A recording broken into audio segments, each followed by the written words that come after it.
to a new episode of Nonstop Nikhil. If you don't know what I'm doing here right now, thing is, I don't know either. This is going to be another one of those narrative-less episodes, it seems like, where I just want to get out of my hotel, get out of my comfort zone, get out here in Berbera, Somaliland, and just learn a little bit more about what's going on around me. Just leaving like the one main street where the hotel is located, you get into this like residential area of like built out of, and then walking around, seeing what's going on. I don't know. People are kind of weird. Some people are like, come here, take a photo of me. Some people think I'm taking a video of them when I'm just taking a video of myself. And they get a bit confused. To me. To me.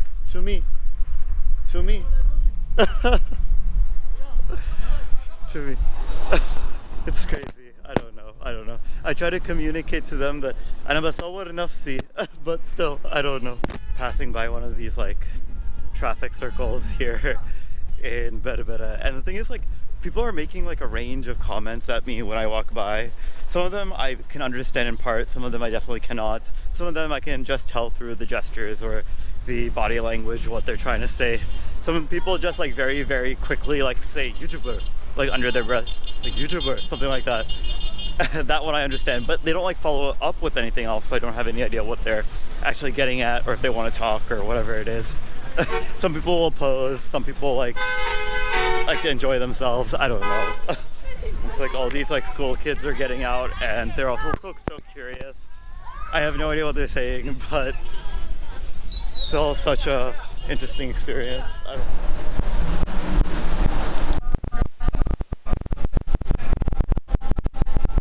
I mean, like, look at this place. So every now and then there'll be somebody who calls you over and they're like, come down, I want to like sit down and talk with you, and they'll tell you their like life story either in English. Like, I just met this guy from Djibouti, so he's able to speak French as well, and he had lived in Montreal for a period of time, and now he's just here for like I don't know what reason, because he doesn't have work. But he just like showed me a bunch of his like degrees and stuff. He just pulled those pieces of papers out. So I'm just continuing to walk through these streets any which way I want to. What I find really funny is that there are no authorities here stopping me. I'm kind of like the only foreign person like this, and I've got this huge camera in front of me, and I'm kind of causing a stir amongst the people. So I don't know why there isn't any sort of authority coming and being like, hey, what are you doing? Like, why are you filming around? Why are you talking to random people? Who are you? I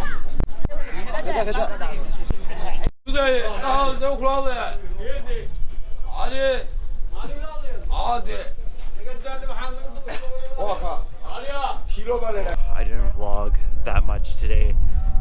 There's just a combination of factors leading to that end result.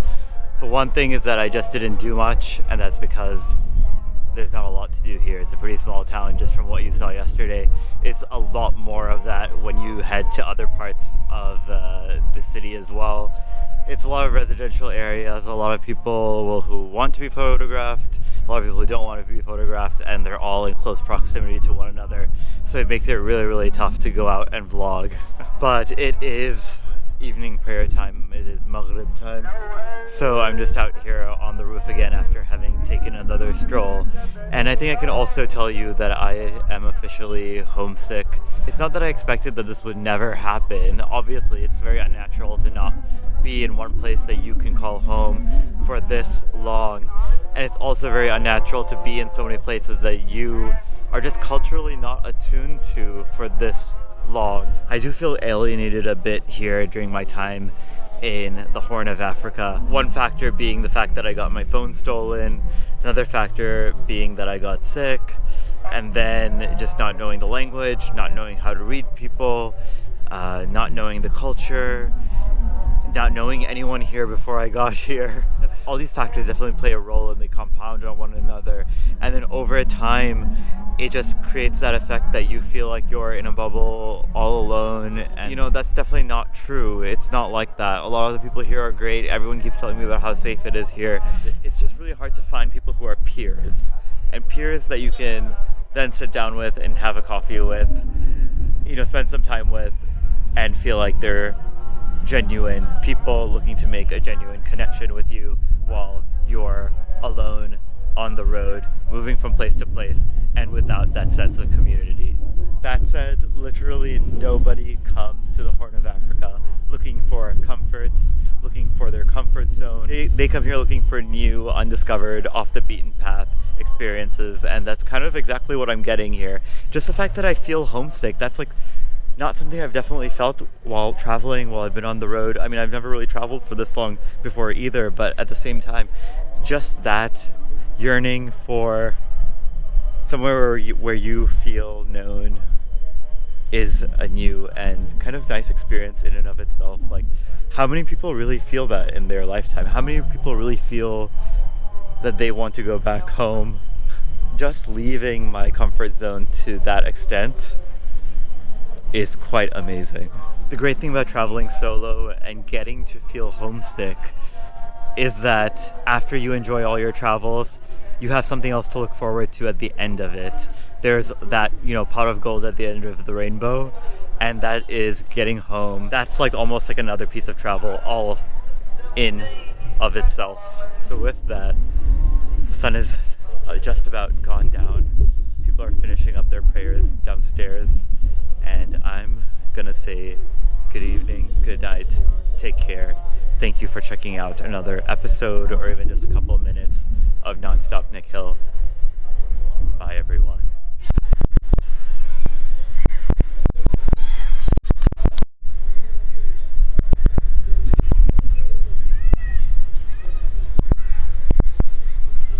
Good afternoon everyone, and welcome to another episode of Nonstop Nick Hill, or another segment. I don't really know what things are going to turn out to be anymore. I usually in the morning, right before noon, I go out for a walk, and now right before the sun sets, I go out for another walk. And so I'm here back in the old town, which we explored on our first day here in Berbera. And the thing is that the more times you come out of your hotel and check out these streets, the more of these old crumbling buildings you come across. And I don't know how I missed this one on the first day, because it is absolutely gorgeous. Some people came up to me when they saw me admiring this building, telling me that it is something called El Gilani, something like that, but it looks like a mosque to me. But there might have been like an old residence attached to it, and they were trying to tell me the name of that person, Muhammad Ali Gilani or something like that. But it looks like there's a large portion of the structure which is demolished here, but at least the mosque, the dome, the entrance are all standing, and there's even the inscription above the entrance is pretty legible. But yeah, I don't know how on my first day here I completely missed this building, or no one thought to point this out to me, but I guess that's what travel is about. Each time you step out, you don't know what you're gonna find, what you missed the last time. And so sometimes you just have to say, YOLO, you're here, let's keep walking the same streets we walked before. You never know what you might come across, but this is just gorgeous. And let me get the dome in here as well.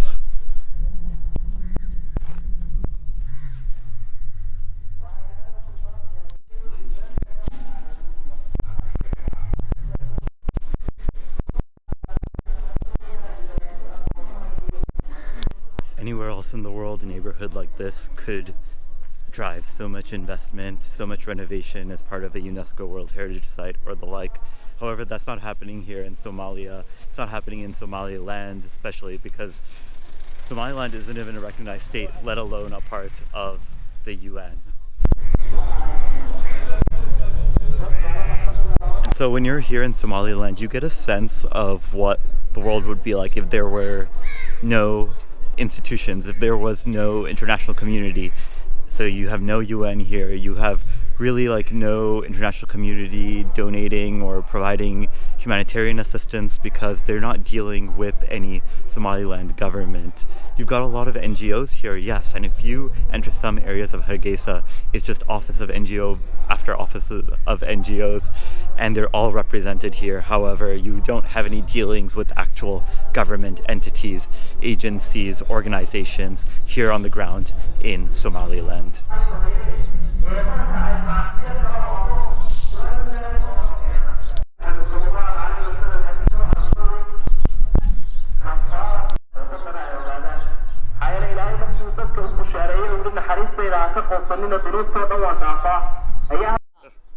So just walking around and yeah.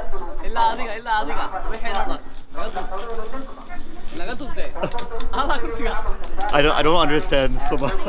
YouTube. YouTube is the only word I understood. What's your name? Nikhil. My name is Barkhad. Barkhad. My name is Leila. Barkhad Leila. Barkhad Leila. Nice to meet you. Nice to meet you too. Nice to meet you. Thank you. I get the sense that Berbera is one of those places where when people see you and have a conversation with you, it's probably the most interesting or unexpected, spontaneous thing that can happen to them in the day. So everyone tries to call you around. Everyone, like, you know, really wants to call you over and have a conversation with you, regardless of whether they even have anything to say or if they can even communicate with you in the first place. And the children will be very direct in terms of asking you exactly what they want to know, and you know that literally everybody else in this town wants to ask you the same questions, but they're either too shy or they know that maybe they shouldn't approach you, or they're too maybe embarrassed to ask you some of these questions directly if they don't know the language. But the children will definitely come and ask you everything directly. That's one thing. 100% count on every time you head outside. You'll count on meeting the children.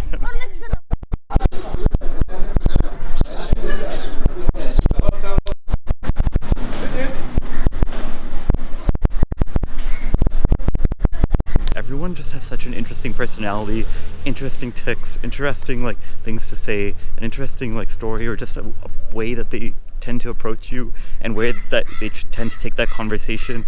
Obviously everyone asks you your religion, and then from there where they go is just like you cannot predict it, and it really keeps you on your toes. So I don't know. Just that is like each person is an attraction in his or her own self, and you really don't know what you're gonna find. I mean, I thought I was so impressed with that beautiful crumbling building, but you find all these like really interesting characters, and that's exactly what tends to be the biggest attraction or biggest reason to come visit Somaliland. Like,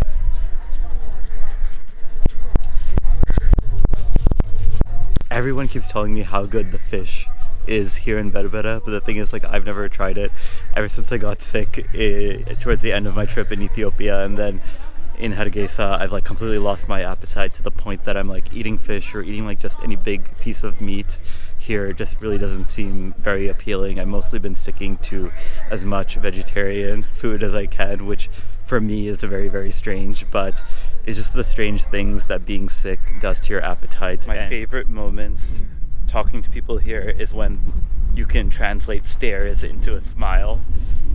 So many interactions just start off with people just staring at you, having no idea what to make out of you, and then when you say assalamu alaikum or whatever it may be, and just pause for a little bit, you watch that stare turn into a smile. It's something familiar to them that you're throwing at them when everything else about you is so foreign.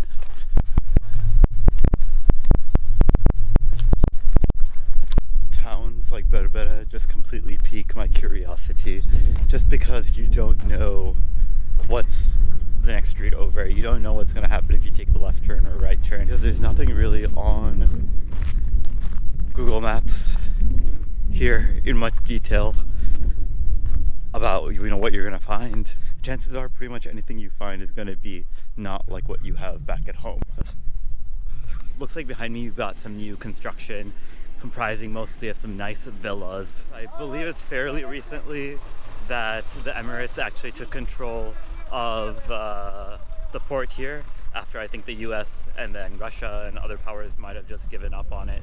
But it's now under UAE control, and obviously they want nice living quarters for their own personnel who have to be living here in Berbera. Someone asked my religion again, and I just said Muslim because that just makes things go a lot smoother and I can get out of that conversation ASAP. And then he was like, oh well, obviously you're Muslim, you have like, your face is so radiant just like the prophets. And I'm like, oh god. One last pass by my favorite building that I just got to know today. And with that, I think I will end today's vlog because, oh, there you go, my favorite building again. It wasn't really a lot that I shared with you or a lot that I did today, but nonetheless, these are just little snapshots into my experience, my travels. I'm not doing anything on this trip just for the vlog or just for the content or just for the audience. This is all what I authentically would like to be doing, and I authentically did not want to do much today. So with that, I will end today's vlog in front of my new favorite building here in Berbera. Have a good evening, everyone. Take care, and I'll probably be seeing you tomorrow. Hope you all enjoyed Berbera, and it put a new city on your mental map. With that, bye everyone. We're out at about this time of the... It's to me. أنا بصور نفسي. أنت إيه مشكلتك? Toward the end there's a guy approaching me literally with a shoe in his hand because I was filming, and I'm like, that's literally what I was trying to tell him, is that I'm filming myself. Like, what's your problem? To be honest, I haven't filmed a lot of people here, and that's because I haven't gotten consent from them to film them. If I show you every single interaction I have with another human here off camera, that there would be plenty more, but I haven't been showing them, because even though it would be very, very interesting, but I haven't because I didn't get their consent. Today is February 4th, one of the dates I can actually remember and keep track of because it's my birthday.